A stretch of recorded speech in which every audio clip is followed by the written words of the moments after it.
And the Euthyphro Dilemma, it asks the question, is something good because God says it's good, or does God say things are good because there is an objective, separate template of good and evil that God is looking at and then making value judgments? Okay, so let me give you the dilemma one more time. Is something good because there is an objective standard of good and evil separate from God, or is the will of God what God says is good, good, and what God says is bad, bad? Now, whichever one you pick is going to create problems.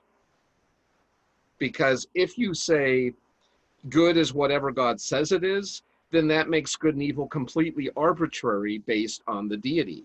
So one day God could say, thou shalt not kill, and then the next day God could say, kill every last one of them. Well, what are you supposed to do? Do you go with the last thing God said, the first thing? Do you flip a coin? Do you split the difference? But that's disconcerting to think that tomorrow God could give new revelation and everything that we thought was white is now black, and everything that was once right is now wrong. And that would be really confusing.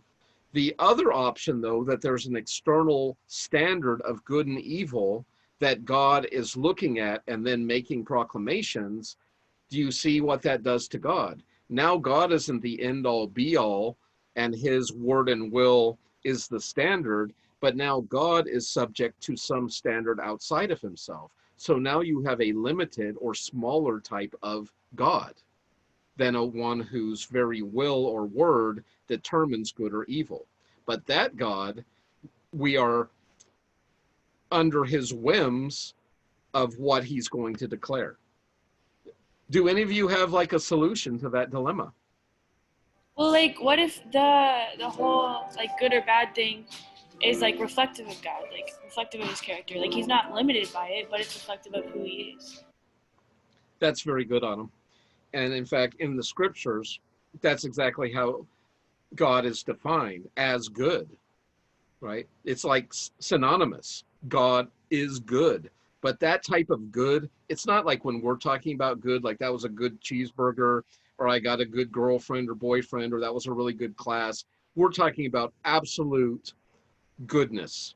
And how I would define that is that without blemish, that which is lacking nothing, that which is whole and complete.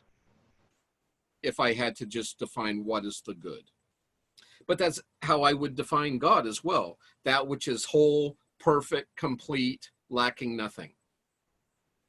I mean, it works, right, as a synonym. But that's how I would describe the true and the beautiful.